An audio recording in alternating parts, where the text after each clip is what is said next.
Ace Podcast. Hey, this is Aaron. And this is Craig. And you're listening to my favorite podcast, Don't Wake the Kids. On the Ace Podcast Network.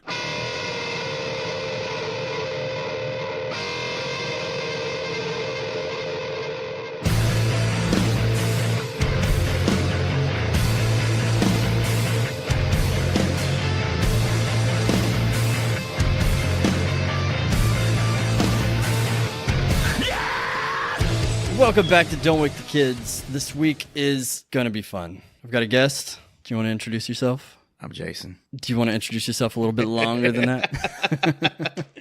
I'm Jason Amerson, and We're taking hoping his virginity I don't ruin tonight. the Don't Wake the Kids podcast. It's going to take a whole... It won't... We're there already, so... And the fact that it sat for almost 6 months with no episode, I kind of ruined it myself. Hopefully you're going to help me revive it. I don't know. That's a Dr. A. maybe asking the wrong person for that. Yeah, Mr. Swivel Chair. Swivel chair. I'm already swiveling. All right. So, as I mentioned last week, Chris is out. We've got Jason here to take his place for the week. It's going to be just another normal, fun, segmented show. We've got some good stuff lined up. First, I haven't done it in like 6 months, so I'll go ahead and just remind everyone. Facebook.com/Don't Wake the Kids. Twitter is at DWTK Podcast. Same thing on Instagram. And if you want to support the show, go to Patreon.com/DWTK Podcast. You could watch us look like idiots live right now if you're donating. I'm assuming that you could. I started it. I can't get it to play for myself, but hopefully it's working for everybody else. The beep, you just heard it again. As I mentioned last week, in case you missed it, I changed the battery on my smoke detector like a month ago. Mm-hmm. I can't get the damn thing to stop beeping. That happened at my townhouse, actually. New battery, kept beeping. What'd you do? Move? The maintenance people. I called the maintenance people, and they got it to stop somehow. I don't know. I couldn't figure it out. I Googled it. It was like turn off some breakers and stuff. And I don't live here. So when I'm here, it's just doing this, and it's just for a couple hours, so I just get used to it.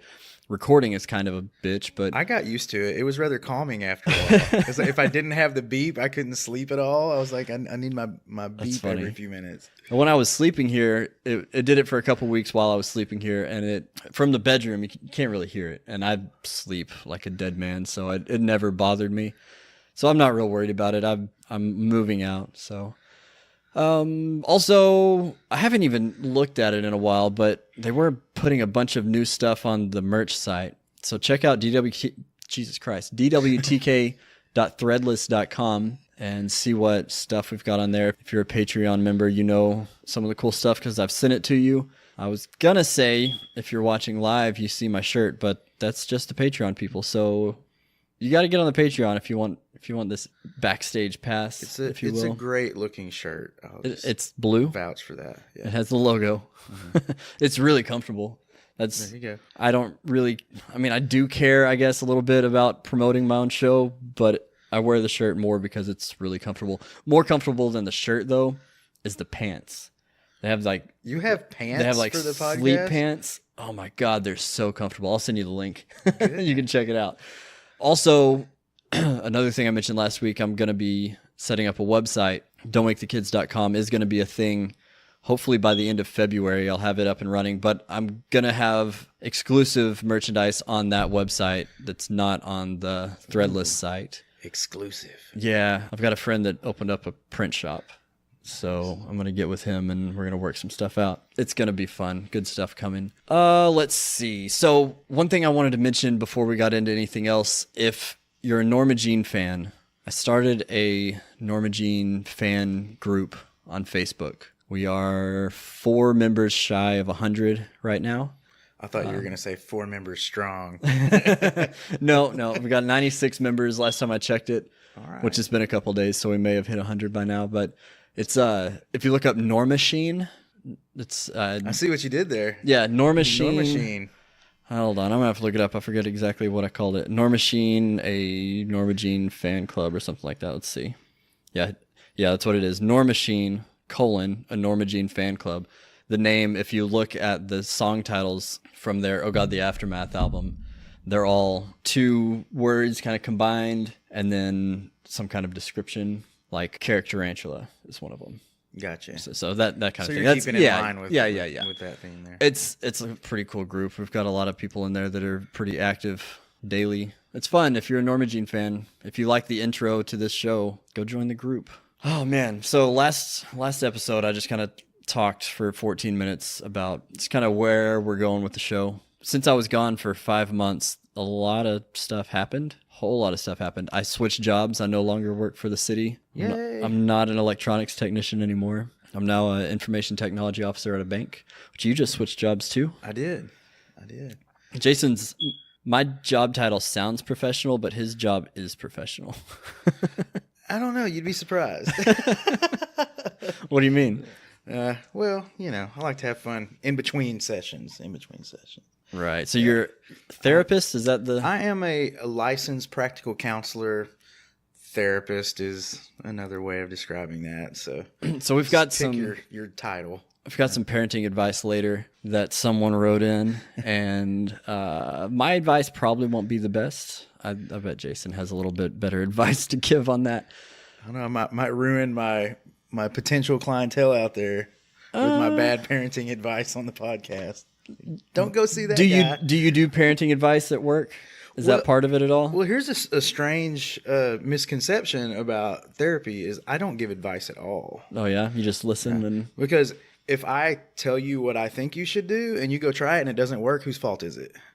All right. It's going to be mine. So I ask questions and try to get you to think of your own solutions. So...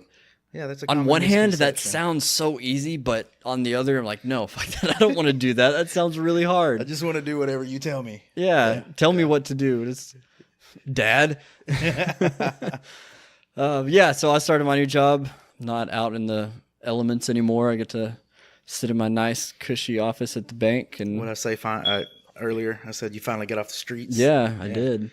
I loved that job, but working for the city, the administration, fucking clown shoes. Oh, here we go.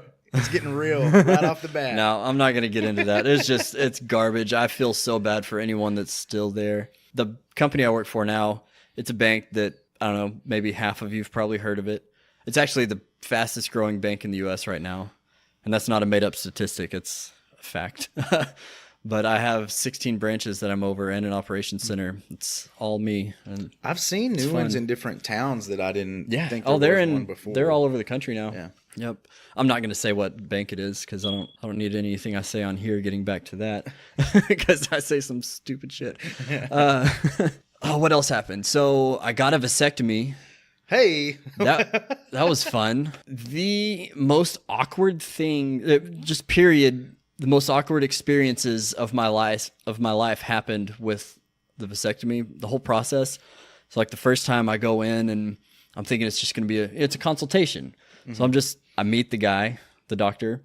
He's like 4 years older than me. How awkward is that meeting? It's like, hey, you're going to be touching my penis here in a little bit. At first, it was fine because we have this understanding, I go in there, I know he's going to see my dick. But that first one, I thought, it was to, he's got to sweep me up a little bit. We just talk, get to know each other a little. No, he got right in it. He said, dinner and a few drinks. He said, all right, he asked me a couple questions. 2-3 minutes, I'm in the room tops. And he's like, all right, let's drop your pants, lay down on the table there. It's like, oh, we're doing this. Really? Yeah. So just going straight in. Right in. So I was like, all right. And I pulled him down about to my knees and laid back on the table. And he came over and he, 2 hands feeling all around. And he would, every once in a while, he kind of, or okay. I asked him at one point, I was like, is everything all right? He's like, yeah, no, looks real good. Like, oh, man. All right. And I don't mean any of this in a homophobic way whatsoever. Actually, I think I've already told this story. I don't know. Maybe I've already told that part of the story. I know I haven't told this next part of the story. So the day of, I go in and they gave me drugs beforehand I actually had it for months before I even went in for my appointment because this is the VA. I was scheduled way out. Apparently, I was supposed to take these like 30 minutes to an hour before because there's a pain pill and a happy pill. Yeah. I don't remember what medicine they gave me, but yeah. So I didn't know that. So the day before, I called and talked to somebody and asked them, I was like, hey, so what do I do with these? Do I take them before, after? What's going on? And they're like, oh, just bring them with you. All right, cool. So I just brought the bottles and I get in there into the room. You got bad advice. See there? I did get some bad advice. The nurse comes in and she's like, all right, well, strip down, put on this gown, and you lay up on the table there. I was like, all right, well, what do I do with these? Do I take them now or later? What's going on? And she's like, oh, you haven't taken those yet? I was like, no. She's like, all right, well, let me get you some water. You can go ahead and take them now. So apparently the happy pill was to make things, make me a little less anxious when I'm laying on a table and the guy starts cutting into my nuts. Yeah. Who would get anxious over that? I was a little anxious. I was a little on the anxious side. Anyway, so I took them and I sit there they gave me a little more time to let it kick in a little bit. But when I actually got on the table, it hadn't kicked in at all. I felt completely normal. I was pretty scared. Not like teary-eyed, wanting my mommy scared. I was just, guys about to take a hot knife to my nutsack scared. So healthy level of fear there. He comes in and most awkward thing that's ever happened to me on top of the first consultation, what topped that was the nurse coming over and taping my dick to my belly. That was not the most fun thing I've ever done. At least it reaches your belly. It would have been more awkward. Did I just give too much away about myself there? It barely reached. We'll just say that. Threw me off there. I don't know what I was saying. So he goes to work. But by the time the doctor actually starts working, so he numbed it up. He gave me a shot. I felt a little prick, hurt a little bit. After that, didn't feel a thing, except at the very end, he... Just thinking about this. It's so weird, so awkward. But he grabbed, with each hand, he grabbed a testicle and pulled them away from my body. Like, think of, you've got a big marble in your hand, and it's in a sack, and it's stuck at the top of the sack, so you squeeze it down to the bottom of the sack. That's what he did. That was awkward too. That sounds fun. And then at the very end, after it was done, oh no, I'm getting ahead of myself. Best part of the whole experience though, he's cauterizing it. I see smoke. That's not the best part. The best part is while he's doing that, he's listening to music. He had some classic rock playing. Feel like making love. No. Even better. At the moment he is cauterizing it, the song by Asia, Heat of the Moment, starts playing. That's perfect. Right? I started laughing and he's like, what's so funny? I was like, this song. The heat of the he's moment. Like, oh, that's great. It's like he timed it out. Yeah. On purpose. And at that point the drugs were in. I was feeling, I didn't care what he did to my junk. I was like, all right, this is fine. It's the first time a grown man's ever handled my penis, but I don't care. And then the nurse comes over and rips the tape off my junk. That wasn't fun. He didn't numb that. Yeah, so that was my vasectomy story. I've never pulled the trigger on a vasectomy. I've got Just do 3 it. kids. It's totally fine. The worst part. I just never have. The absolute worst part was, so I never took, they gave me pain pills. I don't even remember what they gave me. I never took a single one. It never really hurt. It was very uncomfortable. I played up the pain. Like the frozen sack of peas. I didn't at all. Stuff. I didn't have to ice it at all. It never got swollen. I don't know. Maybe my doctor is just really good. I don't know. But he was gentle. I wouldn't say gentle. He gave him a pretty good tug. But the day after, so the day before, my wife went on a trip to Jamaica. She left me with all the kids, went to Jamaica so that I could, have all 3 kids by myself plus get a vasectomy. Well, the day after, I'm changing the baby's diaper and I'm sitting there talking to him. The changing table is perfectly level to where his feet are right at dick level. And he just reared back and kicked me right. Oh my God. I hit the ground. Like, there's actually a video. If you follow the Facebook or Instagram, you've seen it. We have baby monitors that record video. Oh, it was caught on tape, huh? Rewatching the video, I felt like I'm an all right dad, because all I did was like I kind of dropped, laid my head down and gathered myself, because oh my God, that's the most pain I've ever felt in my life. And I just kind of raised my head up. I kind of laughed and said, "Not cool, buddy." And then once I got the diaper changed, I realized, like, holy crap, that camera's right there. God, I hope that recorded it. And it did. So I've got the video. Yeah. Yeah, I've just never pulled that plug and done it. I just don't have sex. Yeah. I like to say I decided that, but women decided that for me at some point. Oh. Hey. You can always. Never mind. I'm not going to say that.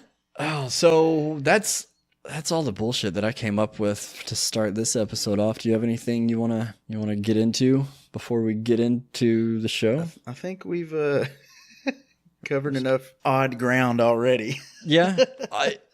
Have you listened to the show? I didn't realize we were going to jump right into vasectomy. I actually haven't. I'm a bad friend. Okay. Well, if you had listened to the show, you would know that's nothing. Okay. It's been much worse. Keeping it clean with the therapist around, huh? I think I have cursed a little bit less with you here. Really? Maybe. That's where you can curse. Unconsciously. You can just curse all you want. I have been. I don't think I've been trying to hold back. This is a safe place for you to say whatever you want to say. You're not charging me, are you? I call that therapist bullshit.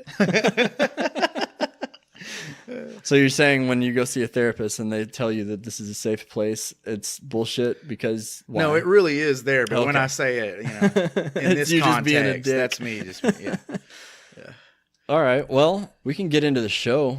Last week, I mentioned Chris Lemasters of the band 100 Suns. He made us some segment intros. I got them edited down, and we actually get to use them. And I'm pretty excited for...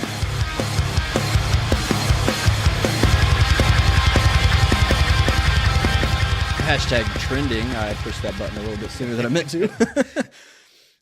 Normally, we will find a hashtag that's trending. I couldn't really find a good one, but apparently a person made a tweet and it went viral on Twitter, or it was trending. I wouldn't say it went viral, but it was trending on Twitter, and I laughed really hard reading some of these tweets, so I figured we would share some of those.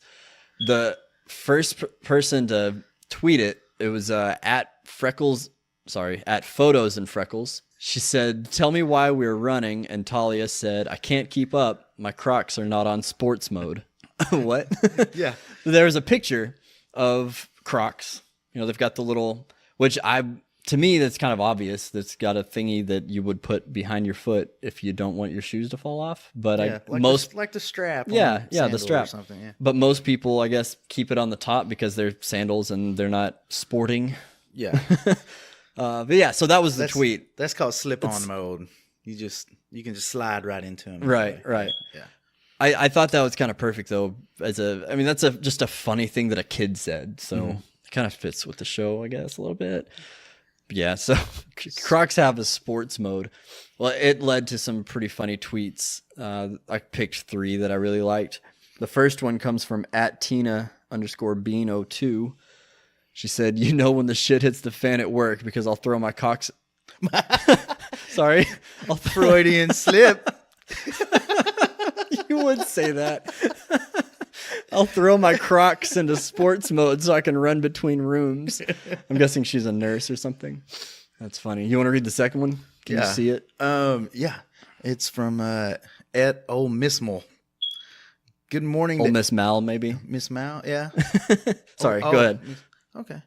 I was thinking of like the college, Ole Miss. So yeah, Ole Miss. And maybe her name is Mallory. Mal. That's probably it. I don't know. That's how Ole Miss handles Mal, are let me fun know. to figure out anyway. But right. Yeah. So Ole Miss Mal. Good morning to everyone except whoever thinks Crocs are put in, quote, sports mode and not 4-wheel drive. Do you have a Twitter? Yes, I do, but I currently don't have the app on my phone. I got What's kind of tired of it. your Twitter name? I don't even remember. Oh, I'd come have to on. look it up. Oh, I think it's at Amersonism. Oh, that's not too bad. Yeah. I have the best Twitter name I've ever seen, and if anybody wants to argue with me, you can try, but you're wrong. It's at Too Hot to Randall. Oh, yeah. Yeah. Yeah, that's all right. I actually had a guy try to buy it from me. Really? I told him he could have it. Shoot, how much was it? I think I told him $1,000 he could have it, and he offered me like 300, and I told him I couldn't take it. Something like Twitter that. is a whole different world. Yeah. That's a whole different ball game. It's the best. For the non-Twitter users out there, it's like the Wild West sometimes. It's People come at you it's hard not that you as don't bad even know. as the YouTube comment section. Well, yeah, I can see that. That's the worst. If you ever want to have a bad fucking day, just read some comments on YouTube. Doesn't matter what the video is, you're gonna find some shitheads. Yeah. Straight up. Our last one comes from, I don't know how to say this. Why do Mariah? Edo Mariah? What? Why do Mariah? That's at the letter Y. Because those Crocs. D-O Mariah at Why Do Mariah. She says, if you have Crocs and don't play a sport, you're a poser. Sports mode. Can't be having sports mode. You know what this reminds me of though? The whole Croc thing with the strap. Don't ever offer to help your friend move and then show up wearing flip-flops. Yeah. Because if you're the guy carrying the couch and you're going backwards, you're going to have a tough time on the stairs when you walk right out of those things. That's, good advice. That's why the Crocs have the sports mode right there. If you really need to give some advice to work, if they're just begging you for advice, that's the advice you need to go with. Don't back that thing up. If you're going to wear Crocs, flip-flops. if you're going to wear Crocs while you're moving, you need to put them in sports mode. Put them in sports mode. That's right. All right. So here we go into the next segment. I love these. Real news or fake news. This week's headline. So, Jason, you got to see if you can figure out, is this a real, legitimate news story, or is it a fake news story? The headline is, MTV announces drastic programming change. They're going back to music videos. That's got to be fake news.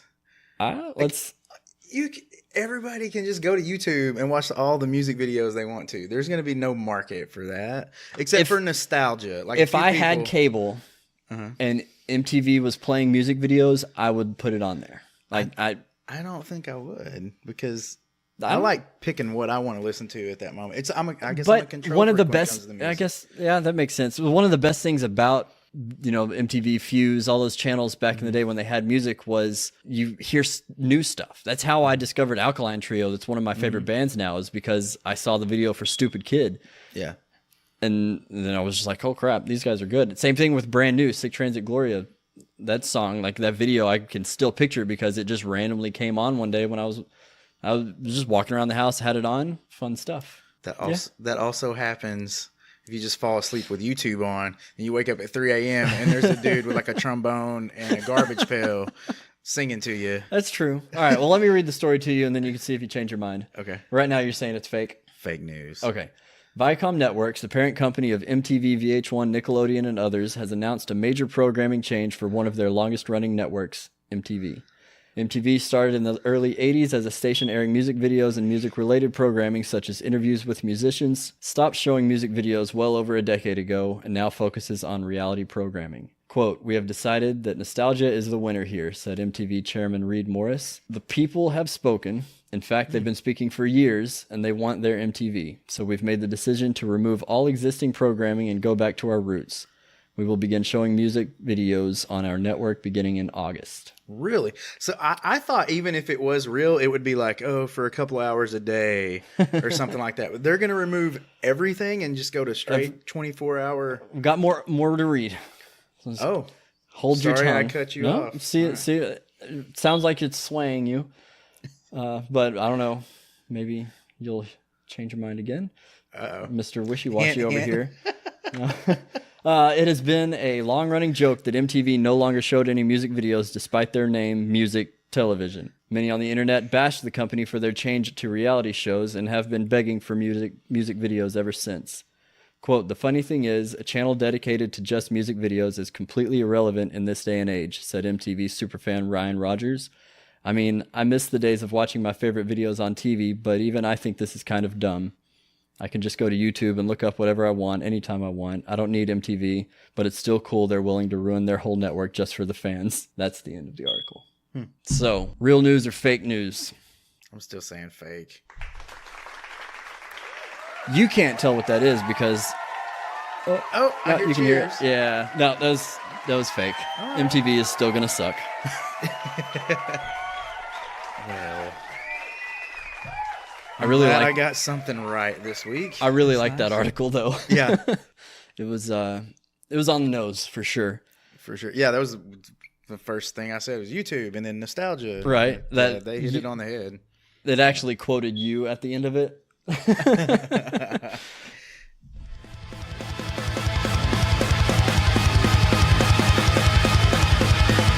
You'll get used to it, but that sound right there means we are on to parenting advice. This week's parenting advice, before I get into it, I want to remind all of you, since it's been a really long time, tweet me, message me on Facebook, comment on one of my posts, email me. It's don'twakethekids@acepodcasts.com. I don't care how you get it to me. Send me some questions. I need a plethora of parenting advice questions to answer on the show. This week's question comes from CJ. CJ says, my son just started junior high and he's constantly getting into fights. What should I do? My advice, let him fight. Yeah, it's not good. I wouldn't recommend it to an adult, but he's a kid. It's the only time in his life when he can actually fight and there's not any serious consequences. As long as he doesn't kill the kid, you know. Yeah. But I Or mean, get killed. yeah. I personally, growing up, I never got into fights. I wasn't that type of kid. I got punched a couple times, and that sucked. No, you don't say. Yeah, no, I wasn't a fan. I've only hit 2 people in my entire life. And that was once right after I graduated high school. I saw this guy. We were in the Walmart parking lot. I was getting into my car, and then like across the row from me, this guy and this girl were fighting, and he backhanded her, and I can't say I blacked out because I have full memory of it, but I saw red and I went over there and just popped him. He fell down and I just walked away and sat in the car shaking for a good half hour because I couldn't believe that just happened.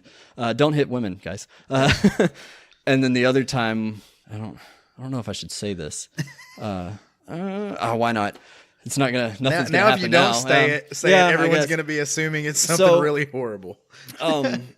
I used to be married before I was married this time, and my ex cheated on me with a whole bunch of people. Well, I discovered that fact by seeing pictures in a bar of her and various guys in various states of undress and stuff. Pictures on a slideshow in a bar in Japan. I was gonna say the pictures were in the bar. Yeah. Wow. Well, there was one that it was this guy. I saw him all the time. He played music in the bars. He looked like Freddy Krueger if Freddy Krueger did meth. Does that paint a picture for you? He was really burned out. He was a burnout for sure. But yeah, there was one night, and I'd seen him many times after the fact. Like when I found that, I kicked her out, obviously, and the relationship ended months later. That was when this happened. But up to that point, I'd seen him out. You know, I went out every Thursday, Friday, and Saturday night while I was there and got smashed. And I'd seen him many times. Most of it was like he would be playing music at the bar that I was at, and I would heckle him. But then there was one night I was really drunk, and I was walking back to the base so over there, the curfew, man, it's been so long. I think midnight, you have to be back on base. Mm-hmm. If you're not on base, you have to be in someone's house. You can't be in a drinking establishment until like 6 a.m. or something like that. So if you're... Then you can hit it hard at 6 a.m. Well, if you get stuck off base after curfew, you can't go back through. You're going to get in trouble. So I would just go find bars away from the main area, or I'd find, go to one of my friends' houses off base and stay there or whatever. But there's one morning that it was one of the nights where me and some of my Japanese friends went and partied all through the night at bars where there were no Americans, no chance for me to get in trouble. I just kept drinking and drinking and drinking. And then it came time to go home. So I'm stumbling back around 6:30 in the morning, and he walks out of this shop, or I don't know if it's a shop or an apartment or what, but he like walks out of this door and is like coming on the street towards me. I was really drunk. I regret this a little bit because it's just kind of a dick thing to do.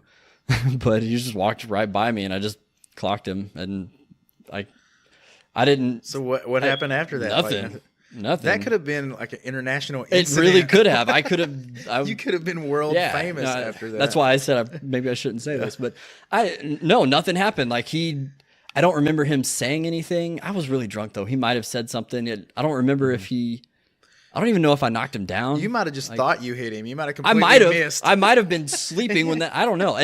I'm pretty sure it happened. It depends. Which of the three of him did you swing at? Maybe I hit the tree next to him. I don't know. Yeah. What would you say to CJ's son that's in junior high and getting into fights? So disclaimer. No advice. This is not therapist advice. Not professional advice. This is podcast having fun advice. Your advice is as professional as mine, except maybe a little better.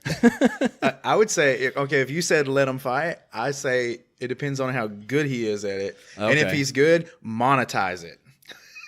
Nice. So you build you a place in the backyard. Build an octagon. Have in your all backyard. the friends over. Start taking bets. That's gonna get you in jail. Monetize that, or get him some gloves and let him formally train. And I think that's probably the better option. He ends up being the champ. You're gonna be taken care of the rest. If he's gonna be fighting, get him in some MMA classes. Let him take out his anger on people that want to get hit, or at least know how to defend themselves properly.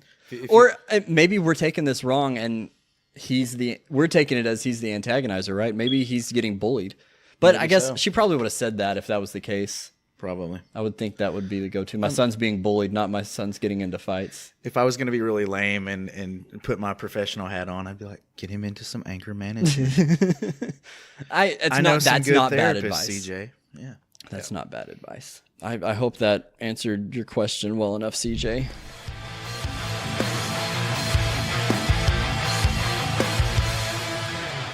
YouTube channel of the week. So this is cool. I'm pretty excited about this. This was the YouTube channel of the week on one of the first episodes where we started doing this, but there's a new YouTube video up that all of you have to check this out. I'm going to include the link. I'm going to share it on all my social media. So when I talked about it before, Dr. Creepen, that's the channel name. When I talked about it before, it was because I wrote this story on No Sleep on Reddit. It's just a dumb horror story. I mean, I think it's pretty good. He liked it enough he did a narration of it with the videos. It was like, when he did it before, it was 7 videos because it was 7 chapters at the time.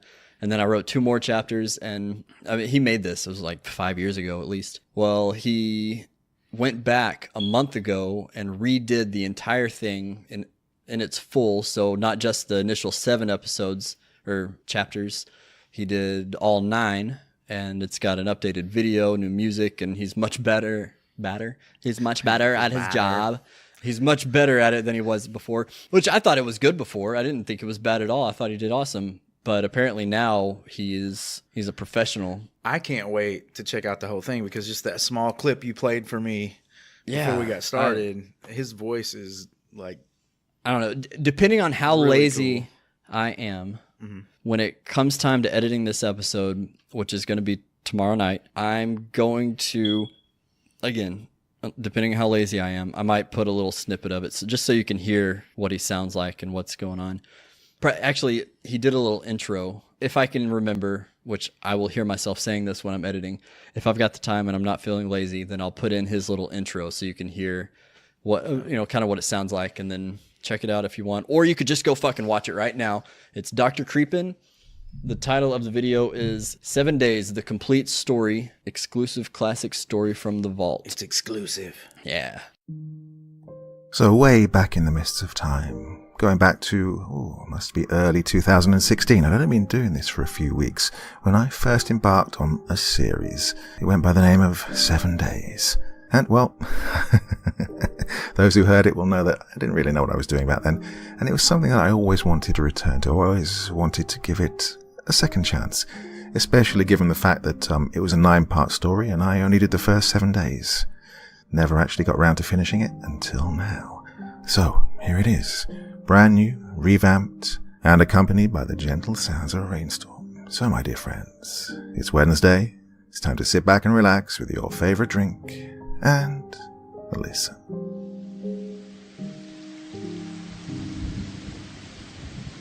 Day 1.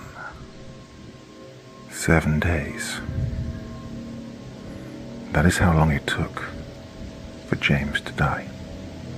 I'm excited to listen to it again because what he did years ago was really good, I thought. And this, like, the one thing that I didn't really like about it before was the video was just an eyeball. It was an actual video. It wasn't just a still image of an eyeball, but it was just like an up close video of a person's eyeball with them just blinking and kind of looking around and stuff. It was fucking creepy. It made me uncomfortable. Was that just completely weird for the sake of being weird, or does that have to do with the story? No, it was just weird for the sake of being weird. Dr. Creepen made it creepy, for sure. I mean, it's a story about a demon, so I mean, yeah. I also can't wait to hear story. what insomnia and the deepest, bowels of Reddit, what that inspired you to write. So this story, it's called 7 Days. If you didn't get that from the title of the video. I don't remember what exactly inspired me to write it. At that time of my life, I spent hours reading No Sleep on Reddit. Do you know what that is? No. It's a subreddit where it's just a bunch of stories. Anybody can submit stories. The only rules is everything on there is real, even if it's not. So when you're talking in the comments and stuff, everything that happened actually happened. If you start, arguing or trying to say that's bullshit or anything, then they'll kick you immediately. You just accept it as it's true. Yeah. There's a lot of really good horror stories and series on there. But I was reading a bunch of them. So I think I've got like 3 or 4 that I wrote on there. And for some reason, this one, he really liked it and decided to do the narration of it. I have another one that I wrote for No Sleep. That's not, I think I might have pulled it off of No Sleep because it's not really a horror story. And I might have mentioned this before on the show, but it's more of like a sci-fi type thing. I'm actually working on turning it into a comic book series. Nice. I started writing that a little bit before the show ended about 6 months ago. And for the same reason the show hasn't happened in that long, that hasn't progressed any in that long. So hopefully I can get back into that soon and I can share that with the world. But I really get impressed by people who can write because I'm not a writer at all. And like I've had really weird out there nightmares and I'm like, that would make a great book. That's exactly that into what the one I'm making into a comic book series. I wouldn't call it a nightmare so much because it was weird because like when I woke up, I remembered everything about it and I just started writing and I wrote the dream picture by picture in my head and like quotes straight out of the dream. I remembered every detail and I wrote it down. And it was, I don't know, it was like 3 pages long or so. But after I finished writing it down, I went back and read through it a couple times. I was like, no, there's more here. So I just started adding detail and expanding on it. And it turned into something that I'm pretty proud of. Yeah. I think it'll be a pretty cool graphic novel or comic book series. I don't know. Hopefully I can at some point let everybody hear it or read it. Heck yeah. Maybe see it. Do it. Turn into a movie. How about some Playboy? How about Playboy Advisor. This week's Playboy Advisor comes from the January 1984 issue with the last nude photo of Marilyn Monroe, which I haven't found. This is the part of the show when I find out that my career is no longer needed at all. All people have to do is go back and buy some old issues and solve all their problems. And you can tell me if I'm wrong here, I don't think any of your patients are going to come to you with this that I'm about to read. Okay, throw it out there and we'll see. Yeah, I just can't see anyone going to a therapist with this problem. So LT from Tampa, Florida writes to the Playboy Advisor, because I like to drink champagne as one would any fine wine, I'm often left with half a bottle or so. Is it possible to re-cork the bottle to preserve the champagne, or do I have to dump it? I'm sure you realize that can be very expensive. What do you think? What do you think the Playboy Advisor has to say to that question? Why are you not drinking the whole bottle? Okay. That's probably what the Playboy Advisor is going to say. Playboy Advisor responds, dumping champagne is expensive and is considered a crime in most civilized countries. Unfortunately, once you remove a champagne cork, all the gases escape, and putting them back in is harder than putting toothpaste back into the tube. So, while it is possible to re-cork a fine wine, champagne must be consumed immediately after opening. Your only recourse is some kind of champagne hotline. The names and numbers of pretty champagne lovers who can join you at a moment's notice. There you go. Short and sweet. Short and sweet. But see, in the modern era, we have the Soda Stream. That's true. So he could probably just re-bubbly his champagne the next day if he wanted to. That is true. Yeah. Yeah, it's 2019, man. I don't know. They're 80. What year was it? 84. Mm-hmm. Yeah, 84. I bet they had soda machines back then. I bet obviously not common, but I bet they had them. There had to be a way. If a guy's spending a bunch of money, and I'm assuming I don't know why I just went to that, but it's Playboy. Maybe that's why, because I don't see many women writing into the Playboy Advisor about their champagne problems. It didn't strike me that he's going to take the time to write over like some cheap $5 bottle. Right. You know, he's got some money. He could have afforded one. Yeah. That was the Playboy Advisor. So it's kind of a short one this week. We're almost at 45 minutes before cuts and whatnot. So I don't know. I'm happy with it. Is there anything else you want to talk about? So that's just because I'm used to listening instead of talking all the time. So did I talk too much? No. I'm just saying I probably didn't talk enough. I think you talked I quite just a bit. kind of lay back and that's what I do for a living. For popping your podcast cherry, I'd say you were sweet. It was fun. Thank you. That's the best compliment I've gotten in a long time. Well, I'll sleep well knowing that then, I guess. All right. Well, I guess that's it for Don't Wake the Kids this week. I guess a little dad advice. If you can't find your kids, play an ice cream truck jingle over a speaker. They'll come running. Angry, but I'm sorry. I don't care